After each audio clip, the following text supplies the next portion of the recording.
ఈ పాపని ఎవరైనా చూసారమ్మా? లేదు సార్, ఈ పాప ఎవరో మాకు తెలీదు సార్. నా పాప నాకు చెప్పకుండా ఎక్కడికి వెళ్ళదు సార్.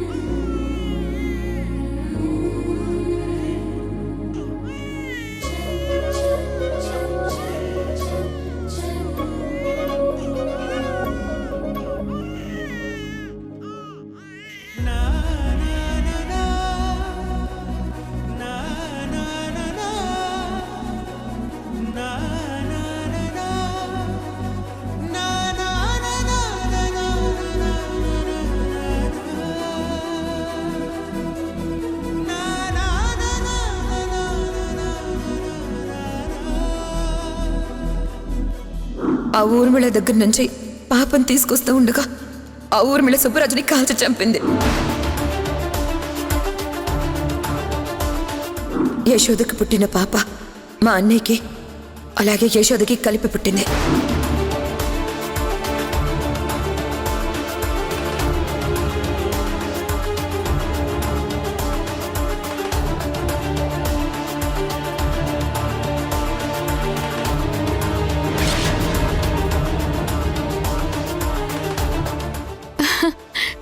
నందా, చూసావా పాప ఎంత బాగా నవ్వుతుందో?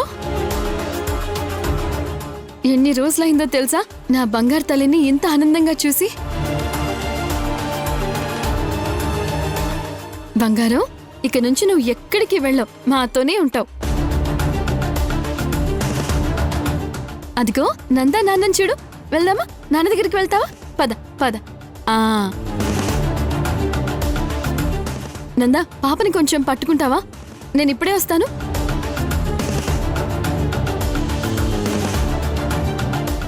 ఏమైంది నందా, ఏం ఆలోచిస్తున్నావు? ఏం లేదు యశోద. చెప్పు నందా, నువ్వు దేని గురించి ఆలోచిస్తున్నావు? ఊర్మిళ చిన్నపిల్లల వ్యాపారం చేస్తుందని మనకు తెలుసు. అది కూడా బాగా తెలివిగల వాళ్ళ అంశాలను తీసుకొని, అందమైన వాళ్ళ అంశాన్ని తీసుకొని, లేదంటే స్పోర్ట్స్ మ్యాన్ల అంశాన్ని తీసుకొని, గొప్ప గొప్ప రాజకీయ నాయకుల అంశాన్ని తీసుకొని ఇలా పిల్లల్ని పుట్టించి కోట్లకు అమ్ముకుంటుంది. అలాంటప్పుడు ఊర్మిళ సుబ్బరాజ్ శాంపుల్ ఎందుకు తీసుకున్నట్టు యశోద?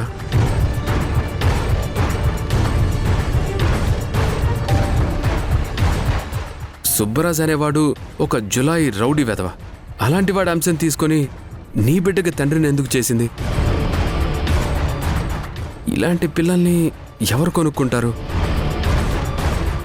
నా మనసులో ఇదే ఆలోచన రేకెత్తింది యశోద. అంటే నువ్వు పాప ఆనందంగా ఉందనే విషయం పట్టించుకోకుండా ఆ సుబ్బరాజ్ గురించి ఆలోచిస్తున్నావా? చెప్పు నందా. అవును యశోద, సుబ్బరాజే పాపకు తండ్రి అన్న మాట నా మైండ్లో నుంచి పోవట్లేదు. ఎందుకంటే ఊర్మిళ గురించి నాకు బాగా తెలుసు. తన బిజినెస్లో చిన్న పొరపాటు జరిగినా ఊర్మిళ సహించదు. అలాంటి ఊర్మిళ సుబ్బరాజ్ అంశతో పిల్లల్ని ఎందుకు కనిపించింది? అదే నాకు అంతు చిక్కని ప్రశ్న. ప్లీజ్ నందా, ఇక సుబ్బరాజ్ టాపిక్ మళ్ళీ తీసుకురాకు. నాకేదోలా ఉంది. తనెందుకు చేసిందో మనకు అనవసరం. కానీ ఈ పాప అయితే నా బిడ్డే. నువ్వు నేనిప్పుడు ఆలోచించాల్సింది ఒకే ఒక్క విషయం గురించి నందా. ఊర్మిళ పాప కోసం ఎంత దూరమైనా వెళుతుంది. నీరజ నుండి పాపం తీసుకుని వచ్చినప్పుడు మన జీవితాన్ని ఎంతలా నాశనం చేయాలని చూసిందో నీకు తెలుసు.